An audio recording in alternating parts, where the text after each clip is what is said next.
오늘은 빚으시는 손에 대해서 함께 은혜를 나누고자 합니다. 한번 따라해 볼까요? 빚으시는 손. 현재 전 세계의 관심 속에 2026년도 여러분 북중미 월드컵이 이제 스페인과 아르헨티나가 이제 결승전에 이제 남아 있습니다. 월드컵 이제 여자분들도 굉장히 좋아하시죠. 월드컵이 시작하기 전부터 사람들은 이 출전한 나라들의 어떤 전력과 선수들의 어떤 몸값들, 세계 순위를 비교하면서 과연 이번에는 어느 나라가 우승할 것인가, 여기에 많은 지대한 관심을 가졌습니다. 자, 그런데 이번 월드컵에서 세상의 평가와 예상을 뒤집은 나라가 한 나라가 있습니다. 아프리카 서쪽에 대서양 위치한 아주 작은 섬나라 키보베르데라는 나라 들어보셨습니까? 예, 키보베르데라는 나라가 48개 나라 본선에 진출한 나라이고요. 이 키보베르데라는 나라는 인구가 창원과 저게 진해 정도 합친 나라, 합친 인구 정도밖에 안 돼요. 한 60만 정도. 그리고 나라 크기는 제주도 한 2배 정도 크기밖에 되지 않습니다. 축구 명가도 아닙니다. 야, 그런데 H조에 조별 리그에 네 나라가 이제 한 나라씩 싸우잖아요. 세 나라에 패한 게 없어요. 그러니까 무패란 말이죠. 근데 거기에 스페인이 있습니다. 스페인하고 비긴 거예요. 그래서 32강에 올라갔는데 누구하고 붙었냐? 아르헨티나하고 붙었어요. 근데 이 아르헨티나하고 전반전, 후반전 점수 못 내고, 연장전 가서 전반전에도 연장전 점수 못 내고, 후반전에 한 골 먹어서 졌습니다. 키보베르데라는 나라가. 여러분, 참 이 작은 나라라 해서 결코 작은 축구를 한 것이 아닙니다. 유명하지 않다고 해서 사실 가치 없는 팀도 아닙니다. 그들은 자신에게 주어진 그 자리에서 준비한 것들을요 마음껏 쏟아내었던, 그래서 세계가 놀란 그러한 나라이기도 합니다. 저는 이 팀을 보면서 이런 한 가지 질문을 해보았습니다. 과연 이 팀의 그 가치를 무엇으로 평가할 것인가? 나라의 크기인가? 아니면 선수들의 몸값인가? 아니면 사람들의 어떤 평가인가? 예. 경기장에서는 유니폼에 적힌 그 이름이나 그 과거에 지녔던 어떤 명성만으로 승리할 수가 없는 것이죠. 자신이 누구인지를 알고, 그리고 맡겨진 그 자리에서 끝까지 자신의 역할을 감당할 때 그 팀에 진정한 가치가 있지 않나 생각되어집니다. 여러분, 우리 인생도 마찬가지입니다. 사람들은 자신을 세상의 기준으로 평가할 때가 많습니다. 내가 간 것이 얼마나 많이 있고, 내가 가진 위치가 어느 정도 있고, 그리고 사람들이 나를 얼마나 알아주는가, 여기에 판단의 기준을 가진 사람이 많아요. 가치 판단을 거기에 둔다 이 말이죠. 그래서 일이 잘 되고 사람들에게 이렇게 좀 관심이 많고 인정받을 때는 아하, 내가 괜찮은 사람인가 보다 생각하는 거예요. 그러다가 실패하고 뒤처지고 때로는 다른 사람과 비교하여 부족함을 느낄 때는 얼마나 자신이 초라한지 몰라요. 야, 나 이것밖에 못하나?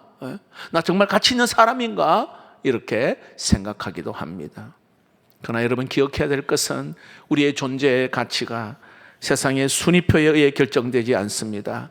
강자와 약자의 기준에 의해서 결정되는 것도 아니고, 어떤 직장이냐, 어떤 직책을 가지느냐, 얼마나 많이 가졌고 얼마나 재력이 있고 얼마나 능력이 있느냐, 그것이 아닙니다. 이것들은 달라져요. 이것들은 시간이 지나면 사라집니다. 결코 변하지 않는 우리의 정체성이 있습니다. 이것은 바로 우리 모두는, 따라해 보시죠. 우리 모두는 하나님의 손으로 지음받은 존귀한 자들입니다. 믿으시길 바랍니다. 오늘 본문을 다시 한번 볼까요? 이사야 64장 8절 다시 한번 읽어봅시다. 시작. 그러나 여호와여, 이제 주는 우리의 아버지시니다. 우리는 진흙이요 주는 토기장이시니 우리는 다 주의 손으로 지으신 것이니다. 우리는 이렇게 말합니다. 진흙과 같이 연약한 존재라고 말합니다.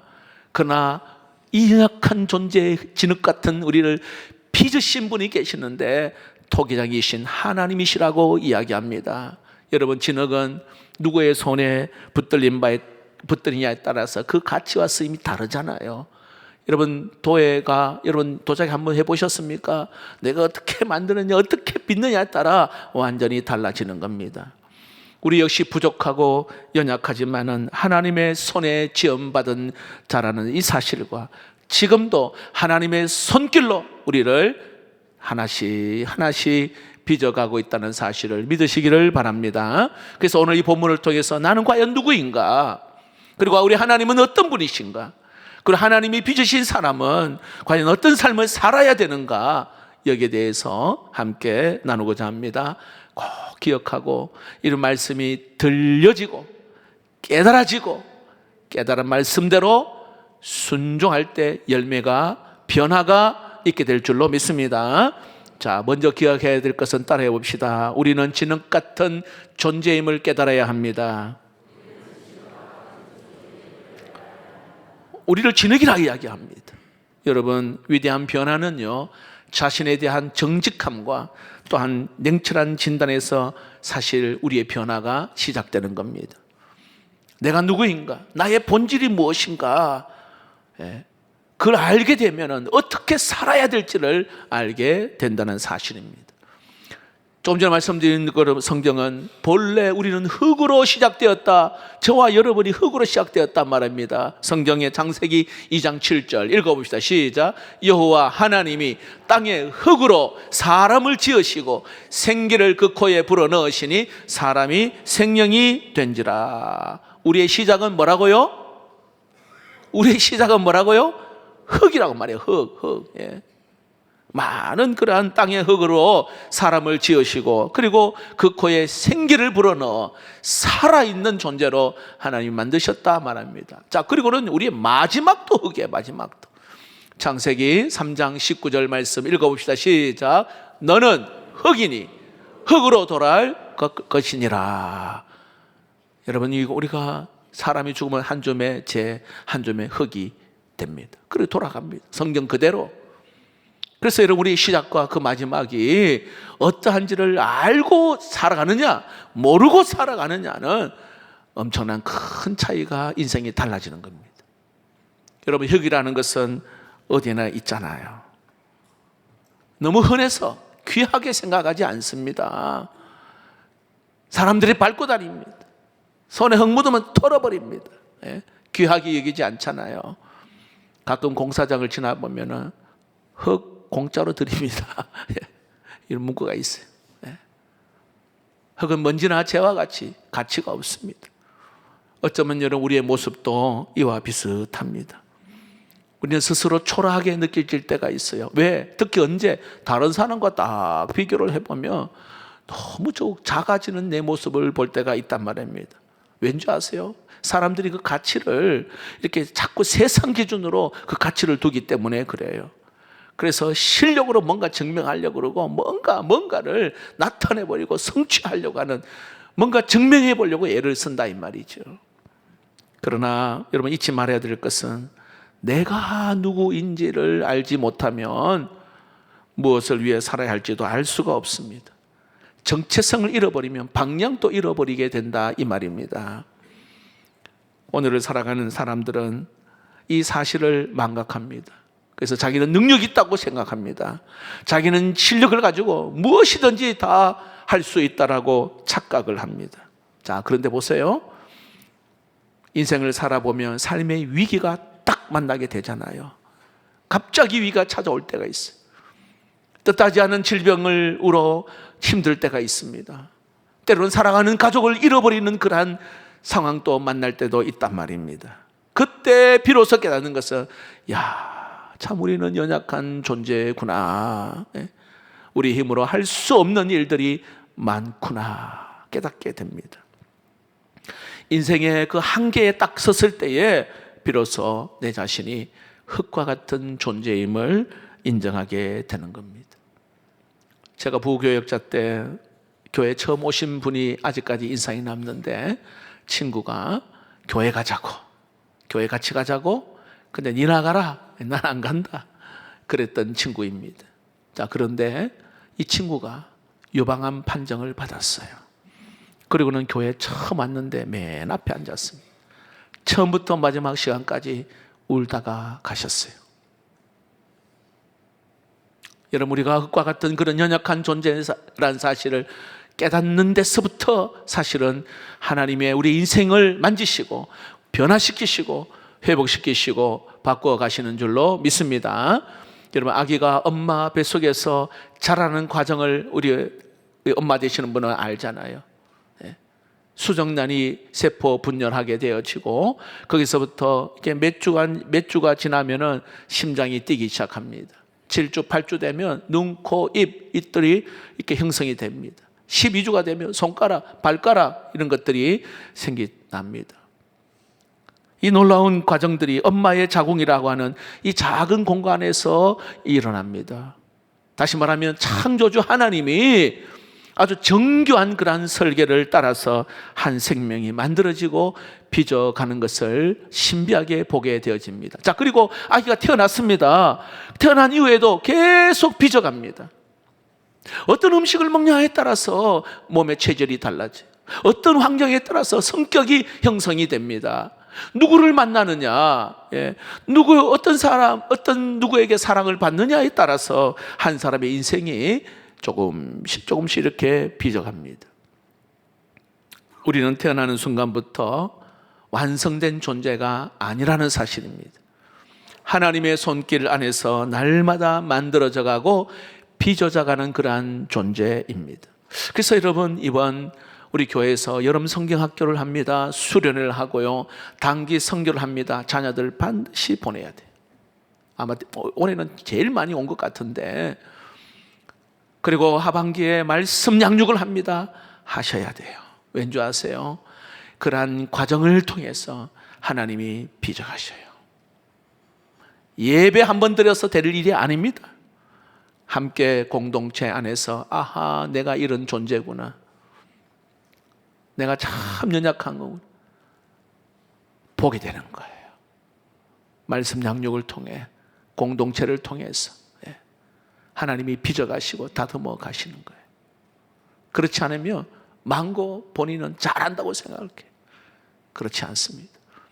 저도 이렇게 목사님들 만나보면 저보다 더 열심이고 더 성실하게 보면서 제가 참 부끄러워요.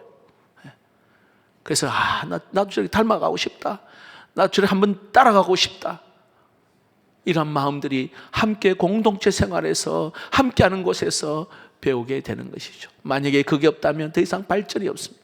변화가 없고 성장이 없고 성숙이 없는 겁니다. 이 바로 이러한 그 시간들을 통해서 빚어 가시는 겁니다. 20세기에 아주 대표적인 미국의 유명한 설교가이며 기독교 저술가인 A.W. 토저 목사님이 이런 말을 했습니다. 사람이 우리를 빚으시기 전에 우리는 먼저 깨어져야 합니다. 우리가 스스로를 높이는 교만의 자리에 있는 한 하나님은 우리를 위해 아무것도 하실 수 없습니다. 이런 말합니다. 여기 깨어진다는 것은 우리 인생이 망가진다는 그 뜻이 아닙니다. 힘으로 살아갈 수 있는 그러한, 내 힘으로 살아갈 수 있다는 그 착각을 내려놓으라는 겁니다. 하나님의 그 손길이 필요합니다. 이 고백이 있어야 된다는 것을 이야기합니다. 오늘 말씀을 듣는 우리 사랑하는 성도 여러분, 축복합니다. 나는 진흙 같은 존재임을 깨닫고 낮아짐으로 토기장이신 하나님의 위대한 손길에 의해서 아름다운 그 사람으로 빚어가는 그런 은혜가 있기를 주의 이름으로 축복합니다. 자, 두 번째로 우리가 꼭 알아야 될 것은, 따라해 봅시다. 읽어봅시다. 토기장이신 하나님께 맡겨야 합니다. 자, 내가 진흙 같은 존재라는 것을 깨달은 다음에는 나를 빚어가시는 그분은 우리 하나님이란 사실을 우리가 고백을 하잖아요. 자, 그렇게 되면 오늘 여기에 그분의 손에 나의 시간, 나의 계획, 나의 생명, 나의 모든 어떤 미래를 온전히 맡겨야 한다는 사실입니다. 여러분, 진흙은요 스스로 자신의 모형을 만들 수가 없습니다. 진흙 자체로는 안 돼요. 어떤 모양으로 빚어질 것인지, 어디에 사용될 것인지 토기장의 손에 다 달려있는 거잖아요. 토기장의 손에 달려있어요. 작은 접시 만들 수 있고, 또 이런 그릇도 만들 수 있고, 항아리 만들 수 있고. 여러분, 우리 인생도 역시 마찬가지입니다. 우리의 생명, 호흡, 우리 어떤 그런 삶의 시간들, 환경, 모든 주권 하나님의 손에 있는 줄로 믿습니다. 로마서 9장 21절에 명확하게 이렇게 말씀합니다. 읽어봅시다. 토기장이가 진흙 한 덩어리로 하나는 귀 쓸 그릇을, 하나는 천이 쓸 그릇을 만들 권한이 없느냐. 토기장이가 하고 싶은 대로 할 수 있잖아요. 자, 그러면 언뜻 보면은, 그러면 우리는 아무런 선택권이 없이 그저 수동적으로 따라가야 한다는 그런 말인가라고 질문을 할 수가 있습니다. 근데 여러분, 이 말씀의 핵심은 그때서 우리를 함부로 다루시는 분이 아니라는 거예요. 하나님은 우리를 지으신 창조주이십니다. 우리의 삶의 가장 선한 그러한 모습으로 빚어가시는 하나님이신 줄로 믿습니다. 진흙은 여러분, 토기장이에게 왜 나를 이렇게 만들었습니까? 진흙이 토기장이에게 왜 나를 이렇게 만들었습니까? 이렇게 따질 수가 없어요. 진흙은 자신이 앞으로 어떤 그릇이 될지 알지 못합니다. 진흙. 그런데 여러분, 토기장이, 여러분 그릇 빚어보셨죠? 그릇 만들어 보셨나요? 토기장이는 어떻게 해요? 완성된 모습을 마음속에 다 그리고 있어요. 그리고 진흙의 현재 모습을 보는 것이 아니라 앞으로 만들어질 그릇을 상상을 하는 것이죠. 이게 토기장입니다. 자, 우리 인생도 역시 마찬가지입니다. 우리가 지금 당하고 있는 그 일들을 보기 때문에 하나님을 이해가 잘 안 돼요. 하나님이 왜 나에게 이런 고난이 있습니까? 왜 하나님 우리 가정에 이런 어려움, 왜 이런 또 기다림을 하나님 허락하십니까? 이런 질문들을 하잖아요. 왜 다른 사람과 다른 길을 걷게 하십니까? 이렇게 우리가 생각하기도 합니다. 그러나 하나님은 우리의 인생의 시작과 이 마지막을 모두 알고 있습니다. 우리는 알지 못하지.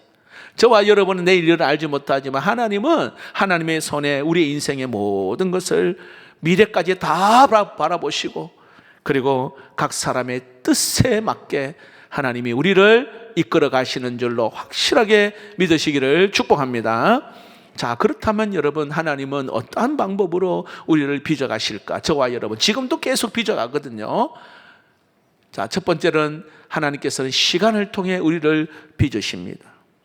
자, 토기장이가 그릇 하나를 만드는데 거기에는 충분한 시간이 필요해요.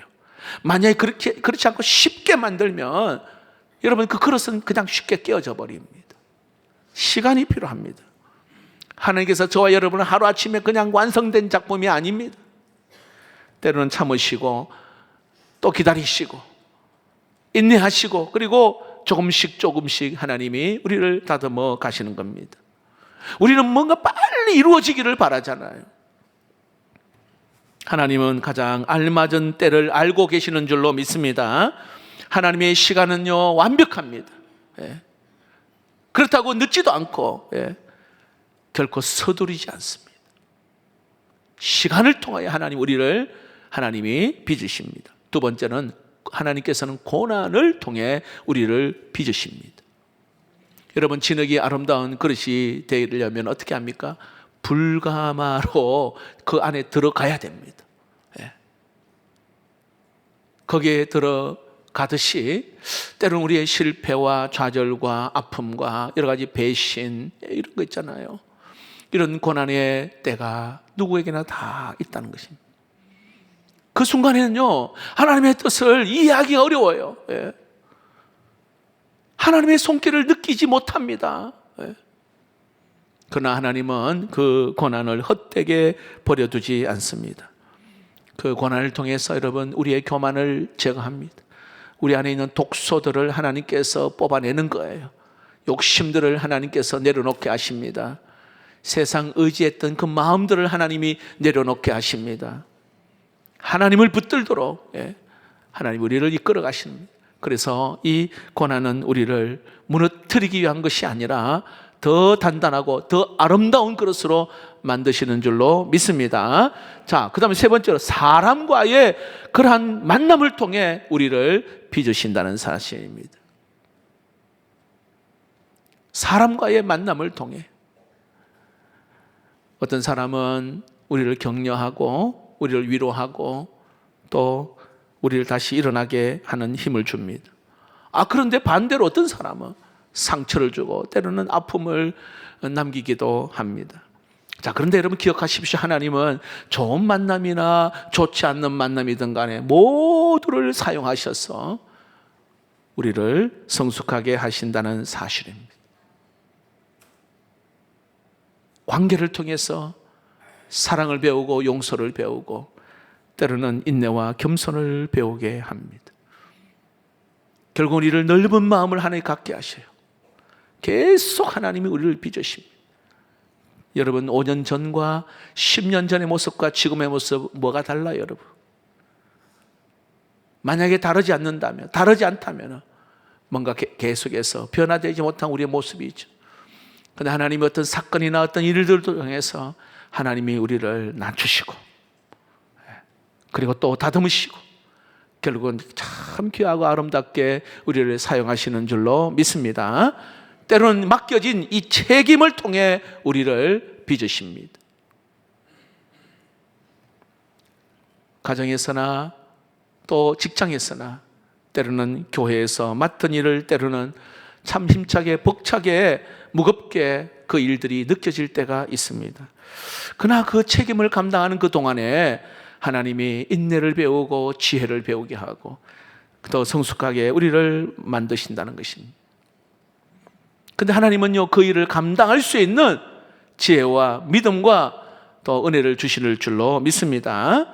자, 그런데 여러분, 중요한 게 한 가지가 있어요. 자, 하나님께서 이렇게 우리를 빚어가시는 그 과정 가운데에 우리가 잊지 말아야 될 게 하나는, 자, 정성스럽게 그렇게 빚어진 그릇이라도 때로는 흠집이 나고, 때로는 어떻게 해요? 금이 가고, 때로는 깨어지는 순간이 있다, 이 말이지. 여러분, 우리가 살아가면서 실수하고 실패하고 남에게 감추고 싶고 부끄러운, 아니 흔적조차 지우고 싶은 그러한 아픔과 그 다음 상처가 있잖아요, 여러분. 금이 가고 깨어지는 그러한 여러분 모습들. 자, 그러면 하나님께서는 야, 쓸모없는 그릇이라고 그냥 버리는 것일까요? 기억하십시오. 하나님은 절대로 포기하지 않으십니다. 깨어진 모습 그대로 하나님이 품으시고, 그리고 때로는 상처난 부분을 만지셔서 새롭게 빚어 가시는 줄로 믿습니다. 여러분, 일본의 긴츠키라고 하는 아주 도자기 기법 가운데 아주 독특한 기법이 있어요. 긴츠키 공예 기법인데 깨어졌단 말이에요. 금이 간 도자기의 이 조각을 오칠로 이어 붙인 뒤에 그게 갈라진 자리에 금가루를 입혀가지고 장식하는, 그러한 만드는 공예법입니다. 이 긴츠키는요, 깨어진 그 흔적을 감추지 않습니다. 오히려 그 상처를 황금빛 선으로 이렇게 드러냅니다. 놀랍게도 그 금빛 흔적은 그 도자기만이 가진 독특한 아름다움으로 이 도계가가 만드는 거예요. 이 도자기는 이전보다도 더 귀한 그 가치를 지니게 된다고 합니다. 여러분, 하나님의 은혜도 역시 마찬가지입니다. 하나님은 우리의 실패, 우리의 실수, 상처 없었던 것으로 그냥 어떻게 보면 감추는 분이 아닙니다. 깨어진 자리를 하나님의 은혜로 덮으시는 줄로 믿습니다. 아픔의 흔적을 간증으로 하나님께서 바꾸시고 이전보다도 더 깊고 더 아름다운 사람으로 빚어 가시는 줄로 믿습니다. 여러분, 혹시 금이 간 곳이 있습니까? 깨어져서 상처 입은 우리의 모습이 있습니까? 여러분, 감추고 때로는 실패한 그런 감추고 싶은 그런 부끄러움이 있습니까? 여러분, 깨어진 모습 그대로 오늘 토기장이신 하나님의 손에 맡겨드리기를 바랍니다. 하나님은 우리를 더 아름답게 빚어 가십니다. 아름답게. 제가 실수를 많이 했거든요, 과거에. 지금도 마찬가지. 그래서 하나님 앞에 서면 눈물만 나는 거예요, 눈물. 하나님, 내 참 교만함이 내 안에 많이 있습니다. 담임 목사가 되니까 이 교만이 쑥쑥쑥 계속 막 이렇게 나타나더라고요.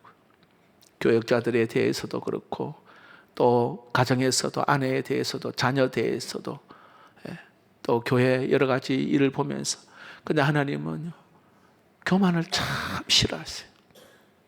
교만한 자를 물리치시고 겸손한 자에게 뭘 주신다고요? 은혜를 주신다 했어요. 여러분 은혜 받고 싶습니까? 진짜 은혜를 받고 싶습니까? 하나님이 교만한 자는 하나님께서 물리치신 근데 겸손한 자에게 생각지도 못할 그 은혜, 상상치도 못할 은혜를 하나님 부어주셔요. 은혜. 그래서 여러분 주의 전에 나올 때 먼저 하나님 내가 혹시 교만한 나 욕심 이런 것들을 하나님 내려놓게 하죠. 그럴 때 그때부터 하나님의 은혜가 시작되는 것입니다. 자, 마지막으로 우리가 기억해야 될 것은요, 따라해 봅시다. 우리는 하나님의 작품으로 쓰임 받아야 합니다. 여러분 토기장이가 그릇을 빚게 되는 것은 그냥 쳐다보기 위해서 그릇을 빚습니까? 사용하기 위해서입니다. 사용하기 위해서. 하나님은 우리의 못난 부분을 다듬으시고 상처난 것을 하나님이 어루만지시면서 시간과 고난을 통하여 때로는 사람들을 통해 때로는 책임을 통해서 훈련하시는 이유가 하나님의 뜻을 위하여 귀하게 사용하기 위함인 줄로 믿습니다. 디모데후서 2장 20절 21절 같이 읽어봅시다. 시작. 큰 집에는 금그릇과 은그릇뿐 아니라 나무 그릇과 질그릇도 있어 귀하게 쓰는 것도 있고 천하게 쓰는 것도 있나니 그러므로 누구든지 이런 것에서 자기를 깨끗하게 하면 귀히 쓰는 그릇이 되어 거룩하고 주인의 쓰심에 합당하며 모든 선한 일에 준비함이 되리라. 아멘. 여기 가장 중요한 게 뭐냐면 그릇의 재질, 여기 그릇의 겉모양 그 아니라고 이야기합니다. 얼마나 화려한 사람인가 아니라고 이야기합니다. 하나님이 사용하시기에 준비된 사람인가 오늘 그걸 이야기합니다. 우리 자꾸 다른 사람과 비교를 해요. 저 사람은 금그릇 같은데 나는 그렇지 않다고 이야기합니다. 저 사람은 뭔가 화려하게 뭔가 환경이 좋은 환경에서 태어났는데 아이고 나는 지질이 못난 곳에서 태어났다고 자꾸 비교를 합니다. 저 사람은 뭐 집 배경이 좋고 뭐 유산을 물려받아서 좋은데 나는 이게 뭐냐고. 여러분 비교에 사로잡히면 하나님께서 내게 주신 은혜를 보지를 못합니다. 맡겨진 이 사명을 너무 작게 여깁니다. 자꾸 다른 사람만 바라보다가는 정작 하나님께서 나를 어떤 그릇으로 빚으셨는지를 잊어버리게 된다는 사실입니다. 여러분 하나님은 모든 사람을 똑같은 모양으로 하나님 만들지 않으셨어요. 각 사람마다 은사 다르고 성품 다르고 기질 다르고 사명 다 다르듯이 하나님께서 다 다르게. 자, 중요한 것은 하나님께서 쓰시는 사람으로 쓰시기에 깨끗하고 준비된 사람으로 하나님이 그를 사용하느냐 사용하지 않느냐예요. 여러분 하나님의 만드신 목적에 따라서 여러분 충성스럽게 쓰임받기를 주의 이름으로 축복합니다. 어떤 사람은 많은 사람들 앞에 또 리더로 하나님이 부름받은 사람도 있어요. 어떤 사람은 보이지 않는 곳에서 묵묵히 그렇게 있는 자리에 있는 분도 있습니다. 어떤 사람은 참 말씀으로 위로를 잘하는 사람이 있고 어떤 사람은 기도로 힘이 되어주는 사람도 있습니다. 어떤 사람은 작은 손길, 작은 섬김을 통해서 가정을 살리고 사람을 세우기도 합니다. 중요한 것은 쓰임새가 굉장히 중요합니다. 여러분 질문합니다. 여러분 주님의 손에 붙잡혀 어떻게 여러분 사용되고 있는지 스스로 한번 돌아보기를 바랍니다. 어떤 용도로 나를 하나님 사용하고 계시는지. 우리가 기도하는 한마디가 어떤 사람에게는 그 영혼을 살리는 아주 능력이 되기도 합니다. 그냥 따뜻한 말 한마디 건넨 것이, 문자 하나 보낸 것이 얼마나 위로가 되고 힘이 되고 격려가 되기도 합니다. 작은 것이지만 그 섬김이 한 사람의 가정을 또 이렇게 든든하게 세우기도 합니다. 여러분, 우리가 하나님 앞에 사용되어지기를 주의 이름으로 축복합니다. 말씀을 맺겠습니다. 여러분, 우리는 진흙입니다. 연약하고 부족한 존재입니다. 근데 하나님의 손에, 토기장이의 손에 딱 붙잡힐 때에 가장 중요한 용도로 우리를 사용해 주실 줄로 믿습니다. 오늘 또 하나님께서 우리를 빚어주고 계신다는 사실을 믿으시기 바랍니다. 모난 부분을 하나님이 울퉁불퉁하고 이런 것들을 하나님 만지십니다. 더 매끄럽고 더 다듬어서 하나님께서 우리를 사용하셔요. 우리의 혈기, 우리의 감정적인 모습도 하나님이 만지십니다. 우리의 속에 있는, 변화되지 못한 이 성격들, 이것들을 하나님이 우리를 다듬으십니다. 결코 하나님은 포기하지 않습니다. 때로는 깨어진 모습이 있습니까? 상처가 있나요? 긴척기처럼. 하나님께서는 정말로 황금빛 선으로 하나님이 그 은혜를 덮으셨어. 하나님이 우리를 가정에서나 교회에서나 직장에서 우리를 사용하십니다. 그러므로 깨어졌다고 낙심하거나 상처받았다고 뒤로 물러서거나 이렇게 하면 안 돼요. 더 적극적으로 하나님 앞에 나와 여러분, 가장 완벽한 토기장이신 하나님께 우리 모든 것을 맡겨드릴 수 있기를 축복합니다. 하나님 깨어진 부분을 은혜로 하나님 회복시켜 주시고 아름답고 찬란한 모습으로 빚어가실 줄로 믿습니다. 힘차게 읽읍시다. 시작. 나는 진흙입니다. 연약하고 부족한 존재입니다. 그러나 나의 토기장이는 하나님이십니다. 그분은 선하시고 지혜로우시며 사랑이 많으신 분입니다. 그분은 나를 포기하지 않으시고 평생 빚어가십니다.